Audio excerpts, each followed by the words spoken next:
Welcome back to artofdino.com and saveearth.us, and this is an interesting one that I found, and really old one actually, from the New Hampshire Gazette, August 5th, 1785. And it's very interesting because it's referred to as The Conduct of England Briefly Reviewed from a late London paper. And this is again 1785 or I-785, whatever it is. In the top of the paper it says, "Open to all parties, influenced by none. We aim only to be just." And that definitely changed as time went on. And I'm not sure, again, how accurate it is. I haven't observed all of this stuff, but this paper I have seen a lot in the Congress, and it tends to be pretty interesting. And it's almost like different than a newspaper. It's like some kind of like, I don't know, it's almost before they were papers. They were like something different. They were closer to like a book. I don't know. Who knows? But it's really cool. I definitely recommend checking it out. I'll try to include the link below. But this, again, is in reference to war and the amount of war that our world is just constantly succumbing to and constantly interacting in. And it's kind of disgusting. And I've always kind of joked that it seems to come from the, not really joked, but I've kind of talked about how I think it stems a lot from the British and their just that tiny island and all, which has amazing buildings, amazing ancient structures all over the place, and they've got all the money, they've got the wealth, they've got the only one of the main monarchies left, kind of, and they just have always been, they're always there, and they're always involved in stuff that just never seems right. It never seems normal. It always seems alien to me personally, and I think in reference to a lot of the Tartarian tales, it seems alien to those kind of ancient cultures who were for so long living spiritual worlds, spiritual magic things, using nature, believing in different divinities, giving divinity to so many different things. And then comes this culture, this British culture with, I mean, I'm assuming Christianity, but I don't know, they don't act Christian in these different things. And again, I'm not talking about present day Britain. This goes back a long time, and this didn't start recently. It's been going for a very long time, and the things that have been done are, they try to blame slavery on just Americans, but it's like, no, take a look at these things and these facts and all these different other nations, and who even knows who the I'm sure slavery is kind of a really ancient perpetual thing, but it kind of got taken. You never really hear about the British, but they seem to be the ones that I think started the commercialization or the seriousness of slavery, kind of getting to doing the worst stuff, treating the people the worst, and just doing it for the worst reasons. And we can always judge like, oh, they made the pyramids and all this stuff, slaves built this, slaves built that. I don't really believe that, because slaves aren't really as well educated as a lot of those ancient buildings in order to build stuff. You need to be educated, and you need to know what's going on, and those things, again, I think were done by an ancient race of people that were far different than us, far different than these Brits that came in and destroyed stuff. And I always kind of theorize that this attitude and this mentality doesn't belong in this realm, and because I believe it came from outside the realm, a force of nastiness beyond the realm that's probably incredibly powerful came to this realm to ravage it and pollute it in so many different ways, spiritually, physically, mentally, every single possible way. And they do it by doing this war, this act called war that just brings innocent people into misery and only really pleases the people at the top. It's really all it's for. No one else really ends up benefiting from a war, and it's always started by people that are monsters and don't seem human. And when it comes, like, if I was in a place existing beautifully in nature or with amazing buildings around, the last thing I would ever want is war. And I have a feeling, I don't know, again, it's just alien. But this paragraph, this article, refers to some of the things that they've done throughout time. And when pieced all together in this way, it makes a pretty good argument to, in case, for a lot of the things I was talking about and theorizing about in past videos. So take a listen to this and see what you think. The Conduct of England Briefly Reviewed. 634 years ago. So that's from six. That's like in the year 1130 or something. So 634 years ago, Henry II or something, second, ascended the throne of England, a very few years after the King of France put away his wife Eleanor, parentheses, not for her good. She had in her own right very great possessions in that kingdom, all which her husband restored to her. Henry II married her. This most fatal marriage involved England in wars with France 350 years together, in which, says Rapin, more men were slain than ever lived in both kingdoms at any one time. So what is that? Like that to me is not human. That's not Christian. That's not anything. People that would do that would join forces in all these places. And then when you look at France and England, besides Germany, which had the most unbelievable buildings up until about World War I and World War II, the other places that still to this day, not really Paris anymore, but Paris up until the Exposition was a phenomenal city, amazing tech, ancient mastery. Same with England, and those buildings are still all over the place, castles everywhere. So they picked these places, they preserved their country pretty well for the most part, and then they destroyed everything else, disgusting. Almost, again, like they came from beyond the realm, they found a nice little island and little place for themselves, and then they just went and ravaged everything, with the goal to possibly do that, possibly seize control of this realm. If you're a mastermind and of a big civilization beyond this realm that we can't really even fathom, you would want this little spot as well, especially if it were going into territory, Tartarian-esque and all other kinds of nomadic, ancient Egyptian-esque Incan territories that these British felt threatened by, because they had magic, divine magic, and these people came and ruined it by promoting their nonsense and their stuff that basically belittles the spirit and beauty and miracles of nature in every possible way. So here we go. They raised England in wars with France 350 years together. More men were slain than ever lived in both kingdoms at any one time. What a sad, disgusting statement that is, and it's been insanely true, probably, which is just devastating. These people are sick.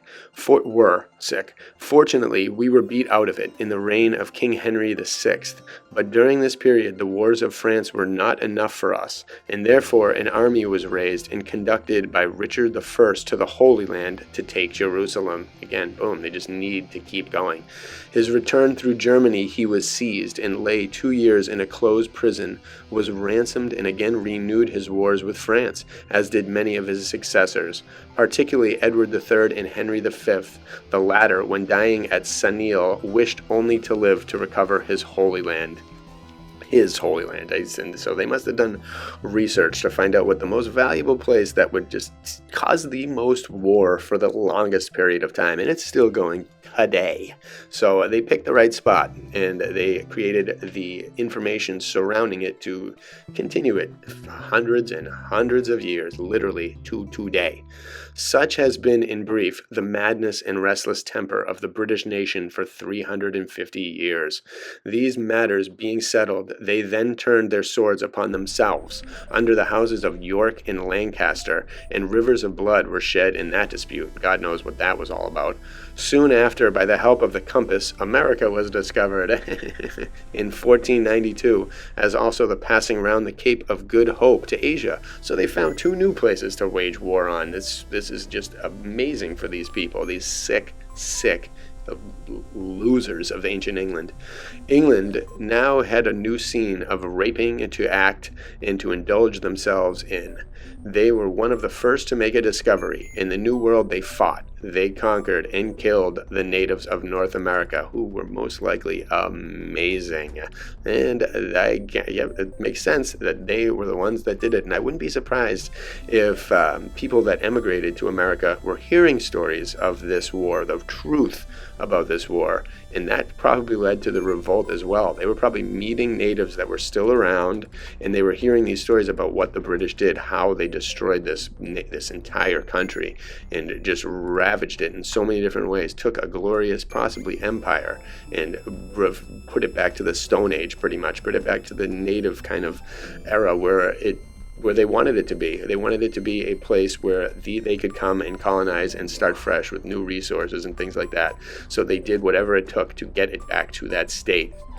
And probably while they were doing things in, if this was going since 1100, this article says, those 300 years before America was discovered, they could do a lot of destruction while waging war, sending your other people doing war all over Europe, all in these other places, so nobody even cares to explore these places, to explore beyond. And they could just pillage it and destroy it, and no one would even know. Just don't write anything about it, and the history of it is gone. Pretty easy when you control the narrative forever. So here we go. Let's see. Okay, let's see. In the New World, they fought, they conquered, and killed the natives of North America, took their country and colonized it, as well as many islands of the West Indies, where they sent fleets and armies, fought battles at Cartagena, Portobello, Martinico, etc. They just destroyed the Caribbean. In short, all the wars that England has been engaged in for these 80 years past originated in and on account of North America in the West Indies, and after an ocean of bloodshed, and after 280 million sterling debt incurred, that country has revolted and become a sovereign state, and will, allied with France, be a great future scourge to this kingdom and to its remaining sovereign dominions. Yeah, that's what would have been nice, but instead we joined forces with them, which is pretty nice, pretty terrible actually. It's because that's why the wars just keep going. This nation just loves war. They get off on it. They need it. And not the people, just the people at the top, not the normal ones like that we are. I don't put blame on anyone. I would never say reparations or blah, blah, blah. It's absolutely nonsense for things that happened in the past. It's the stupidest idea imaginable. But it's just better to know the history and right the wrongs and maybe change things, maybe end war. That would be a good way to get back at these people, Maybe let's try to live without war and destruction. Would be nice.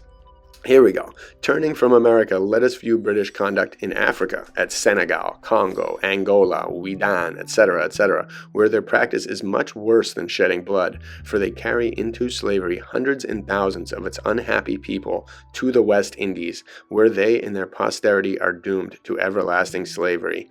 But you don't really hear much about that. You only seem to have America be blamed. How interesting. Passing from Africa around the Cape of Good Hope, we there find Britons in India, killing, burning towns, cities, and whole countries. They did a number on India, which is disgusting. And Tartaria, I'm sure. Plundering great cities, tying 24 natives of the country to great guns and blowing them one after another to atoms. And this owned by the perpetrators before a committee of the House of Commons. Kind of interesting that atoms, that term was around in the 1700s. I didn't even think I realized that. But 24, that's ridiculous. Plundering great cities in India, tying 24 natives of the country to great guns and blowing them one after another to atoms. And I wonder if these great guns were the things that they used to destroy the American buildings. Because again, they say great guns. That means, most likely to me, that means cannons. It might even mean something bigger than cannons. And they always try to claim in history that these cannons, they were built during World War I. All these massive cannons were in Sandy Hook, New York, and all this stuff. But they have been around for a much longer time, and they've been destroying ancient buildings for hundreds, maybe even thousands of years, these types of weapons. But we only hear what remains in the books that aren't burned, so the history is very easy to be manipulated. Always. So here we go. Atoms and owned by the perverse. Innumerable crimes are daily committed there in India, at least equal to those of Pizarro and Cortez. All this for paltry diamonds and lakhs of rupees, and for manufactured goods which are pernicious to this country. But so it's like, why are they doing it? Like what is the real intention? If there's not even too much benefit, it's just to show dominance, or is it to appease people from beyond this realm that we know nothing about, are never told about, the secret people that motivate war, the secret breeders of war that live off realm, so they don't have to deal with it. That's what I would do if I was a master and had control of this universe, I guess, or something, this world. But peace is not in British constitutions, Perhaps it is owing to their boisterous climate that their delight is in war, to kill, burn, and destroy, and to ransack the whole globe. I wouldn't blame the weather. I think it's something else. From the Lake Superior to the Ganges and beyond it, and from Otaheite to Greenland, for their thirst of dominion is such that neither seas or deserts can stop their ambition or mistaken notions of trade, by which they not only destroy and disturb the other nations of the globe, but have in pursuit of it sunk themselves into an abyss of debt, a very great part of which is incurred for two most insignificant articles, tea from the east and sugar from the west. Unbelievable. It's almost sad that it speaks, I guess, for the purity of the people here before these British kind of came in and ruined everything and tainted this world with war. But it almost, it's kind of like in Tibet when the armies came in to take over Tibet. They were so peaceful in such a different universe that where war was not even a possibility, that they didn't even have an army. They didn't even know how to fight. And that to me is what this entire realm was to the British. These people from beyond the poles saw an opportunity to colonize this whole massive area, and in order to do that, they knew that they had to be warriors atop of what these people are. And at that time, these people were spiritual. They were in nature. They were doing all different kinds of things, whether it's considered pagan or not. They were in connection to the spirit of the land. There's no doubting that. And these people were not. They just came and they took advantage of these people, and they just pummeled them all over the globe for pathetic reasons. Diamonds, rupees, goods that these people make that nobody in Britain wants, etc. There's just so many weird things. And again, it leads towards my theory that, this is just it's not normal. It's not a normal train of thought to want to have all the power, to just want war, to be a warmongering person that just can't get satisfied enough by death and bloodshed. It is not normal. It's not part of this realm's magic. And so again, take from it what you will. This was bombarded with a lot of theories here. So all stemming from this one little article from 1765, but some interesting stuff. And so take from it what you will and discard the rest. And I did babble a lot, so don't hold me to all those babblings. It's just kind of stream of consciousness here. This was all in one take. So treat it as such.